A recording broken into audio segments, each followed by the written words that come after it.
Salut à tous, salut à Waken, j'espère que tout va bien. Salut Bactaz, ça va et toi? Moi ça va très bien. Ouais, bah écoute, moi aussi ça va très bien. Heureux de te retrouver pour cette deuxième vidéo, ce deuxième podcast sur la chaîne Le Drapeau à Damier. Très heureux aussi. Et aujourd'hui on va parler d'une écurie. Exactement, Ah, une écurie, cette écurie c'est Sauber, voilà, le fond de grille hein, cette année. c'est ça. Le fond de grille pour Ils ont cette marqué que équipe. 4 points. Ouais, sur un seul Grand Prix. Ouais. Écurie qui deviendra évidemment Audi en 2026 pour la nouvelle réglementation. Euh, Ouais. Moi j'en suis pas peu fier et je suis très content que ce soit Audi pour 2026. Ah ouais, toi t'aimes bien Audi toi? J'aime beaucoup Audi. Je les ai suivis en endurance. Quand on sait le niveau qu'ils ont. Et quand j'y repense, ouais, ça fait maintenant des années qu'ils ont arrêté l'endurance et je pense que la Formule 1 était dans leur tête dès le départ. Donc à voir. Ouais, parce qu'on sait que évidemment une saison en Formule 1, c'est pas n'importe quoi au niveau des investissements. Ça demande beaucoup d'argent. C'est ça. Parce qu'il me semble que c'est autour de 100 millions pour avoir une ou alors une écurie à l'année. Oui. 100 millions d'euros, donc c'est un sacré budget. C'est vrai. Donc Il n'y a c'est pas pas... la voiture, il n'y a pas les pilotes, Ouais, c'est il ça. n'y a pas le staff. Donc Et, c'est sûr que ouais, ça fait de l'argent. ouais, bah ouais, il faut trouver, il faut trouver. Et puis bah justement, Audi, ils ont un investissement, enfin, Sauber Audi.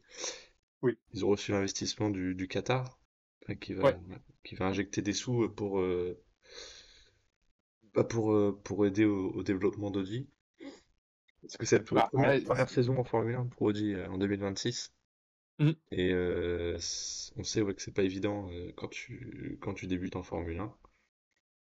Parce que, Ça c'est évidemment, sûr. Puis bon bah là ça va leur mettre quand même de beaux capitaux, une bonne injection de capitaux déjà pour commencer et pour avoir déjà je pense on va en parler, avoir une bonne voiture pour commencer et puis de bons pilotes aussi surtout. c'est ça. Surtout, ouais.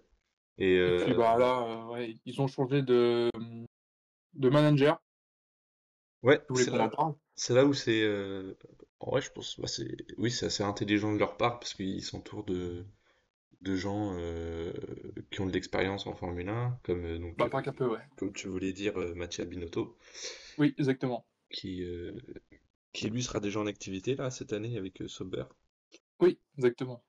Pour 2025. Puis Vous savez bon, tous, il était chez Ferrari avant, donc ouais, il a l'expérience et il veut changer beaucoup de choses, qu'il a pu dire dans certains communiqués.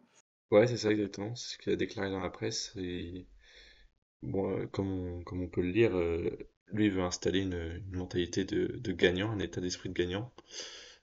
Euh, c'est clair que je pense que cet état d'esprit n'était pas trop présent cette année, hein, Oh non, je pense pas. parce que comme on a pu le voir cette saison, c'était chaotique.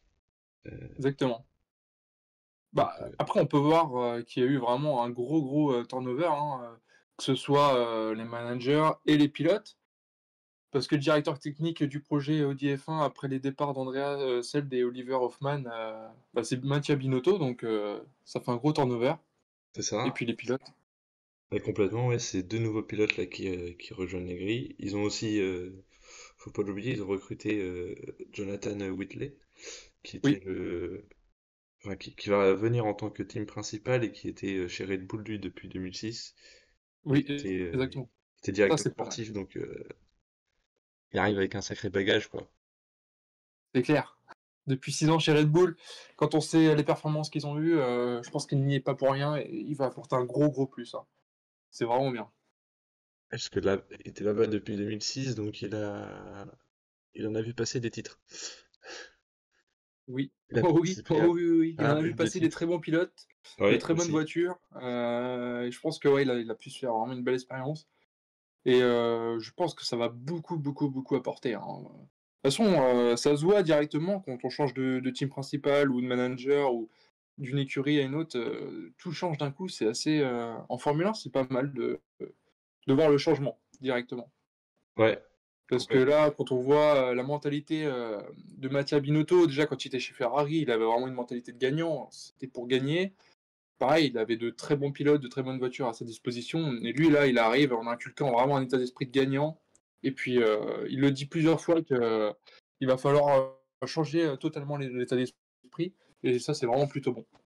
Ouais, ouais, non, mais t'as raison, parce que, alors voilà, comme on l'a dit, c'est difficile quand tu fais ta première saison en Formule 1, et si en plus tu t'entoures pas de personnes expérimentées dans ce domaine-là, bah, tu cours tout droit à ta perte, en fait. C'est Euh, ça, exactement. Là, ça permet de partir sur des bases solides. Euh, des bases solides, Ouais. de ce que dit Bottas, on peut revenir hein, sur ce que lui il avait évoqué dans la presse, euh, que Audi, enfin Sauber Audi, oui surtout Audi, ils avaient vraiment investi sur tout ce qui était la partie moteur.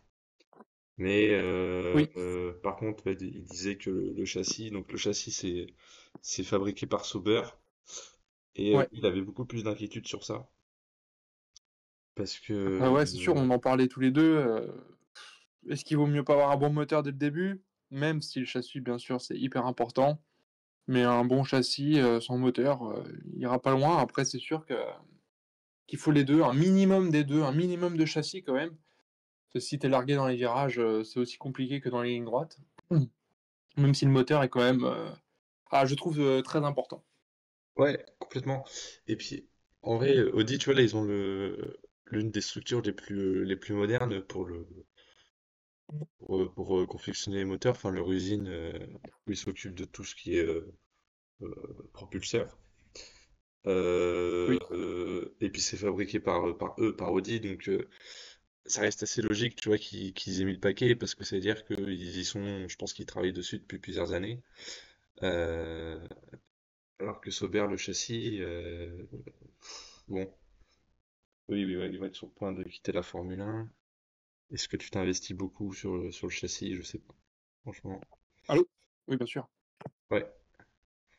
Donc, bon, à voir. À voir ce que va donner cette. Bah, moi, je voulais parler aussi de d'Hülkenberg aussi, le pilote. Ouais, vas-y. Bah, déjà, Hülkenberg, bah, il a 37 ans. Il a une victoire au 24 heures du Mans en 2015 avec Porsche. Il Ouais. a gagné 230 GP. Il a Et participé, tu veux dire? donc, pour dire l'expérience qu'il a, c'est quand Ouais, même c'est pas vrai. mal. Ouais, c'est un pilote ouais, Formule 1. qui a Et beaucoup il est très très bon. d'expérience. Donc, plus c'est un Allemand. Il a Comment? pris, ouais, il a pris part à pas mal de GP. Cette année, il a complètement écrasé Magnussen. Ah oui, Dire. Il a fini 11e au classement des pilotes, avec 41 points, un point derrière Gasly, donc il était aux portes oui, du top 10. Et tu vois, c'est un pilote même, bah, malgré l'âge, qui est toujours performant en qualif. En qualif, il est assez impressionnant. oui, Et c'est après, vrai. c'est peut-être sur son rythme de course où parfois il peut manquer de performance ou parfois commettre des erreurs qui peuvent lui coûter cher sur certaines places, certaines courses. Oui, c'est sûr. Ça va vraiment faire du bien, un pilote comme ça, surtout qu'il est allemand. Ce que je disais avec Audi, donc là, il va vraiment se battre pour son pays, pour sa marque. Ouais, Et ensuite, ben, on a un jeune, hein, Bortoleto, qui est champion de F3 et F2 dès sa première année, même exploit que Leclerc, Russell et Piastri. Et il a 20 ans, donc très très jeune. Euh, on en parlait avec Hülkenberg, ça va vraiment faire une belle paire. Un homme d'expérience avec un rookie qui a un gros talent. ouais, et puis en vrai, bah, en fait, je trouve que leurs choix sont très compréhensibles parce que bah, Hülkenberg, voilà, comme tu l'as dit, il est allemand, donc il rejoint une marque allemande, c'est un choix très logique, puis il est quand même très très expérimenté. Et puis en même temps, tu recrutes Bortoleto qui, voilà, comme tu l'as dit aussi, qui a fini champion en F3, en F2 dès sa première année. Et le fait qu'il ait réussi le même exploit que les pilotes que tu as cités, ça montre que le garçon a du potentiel. Oui, quand on voit les noms. C'est ça, c'est tous des pilotes qui ont été vainqueurs en Formule 1. Donc honnêtement, bah, cette année, je pense que ça va être une saison compliquée pour eux. Enfin, ça va être une saison de transition. Oui, je pense Et, aussi, par contre. Au début, c'est compliqué. Afin qu'ils c'est- s'habituent à la voiture, puis surtout au nouveau staff. Hein. Ouais, C'est pas anodin, il y aura forcément un temps d'adaptation, c'est obligatoire. complètement. Et puis bah, on sera surtout curieux pour la saison 2026, quoi. Oui, c'est ça, on sait que l'année 2025, c'est vraiment une transition entre Sauber et Audi. Et là, faut se dire que 2025, c'est Sauber qui cache Audi, mais Audi, derrière tout ça, les pilotes Audi sont déjà là, même le staff. Donc là, vraiment, tout est préparé. Il y a juste la marque qui n'est pas sur la voiture et les combinaisons, quoi. C'est ça, Et exactement. c'est une Et vraie il année de manquera transition. juste puis le moteur Audi, quoi, qui sera ajouté Oui, aussi. pour 2026. Mais sinon, ouais, t'as bien résumé la situation. C'est complètement ça. Donc, bah voilà, je pense qu'on a fait le tour un peu sur cette Franchement, ouais. écurie. Moi, ça me hype un peu, beaucoup même. Je suis très pressé de voir ça, voir comment ça va se passer, et surtout d'être en 2026 aussi, pour voir Audi. Ouais, Mais c'est ça. là, vraiment, on va voir l'année 2025, comment ça se passe avec les pilotes. Mais je pense que là, on a une vraie paire, un vrai staff, une voiture qui va être plutôt correcte. Donc, très pressé. Puis Ouais, surtout, on sait ils ont injecté de l'argent, donc bon, il y a des moyens. ouais, c'est ça. Je pense qu'ils ont clairement mis les moyens pour réussir. Ils viennent pas là pour faire de la figuration. Je pense qu'ils vont chercher très vite la victoire. Puis surtout, bah, s'ils viennent avec une mentalité Audi, c'est forcément pour la gagne, quoi. Euh, C'est ça. Ah bah oui. Il n'y a pas, y a pas d'autre solution.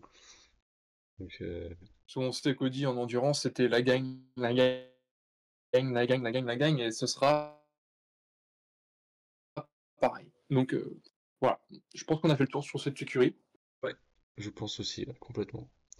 Donc, bah écoute, je te remercie, Awaken, ce Moi petit aussi. échange Je te autour de remercie cette beaucoup. écurie. Mactaz. Et puis, bah, on se dit à très bientôt pour la nouvelle écurie. Donc, ce sera Williams pour le prochain épisode. Donc, Bien sûr, Williams. très, très hâte de ce prochain épisode. Merci à toi, Awaken, et merci à Moi tous aussi. Merci à pour toi. l'écoute. Et merci à vous. Allez, ciao! Bonne journée. Ciao.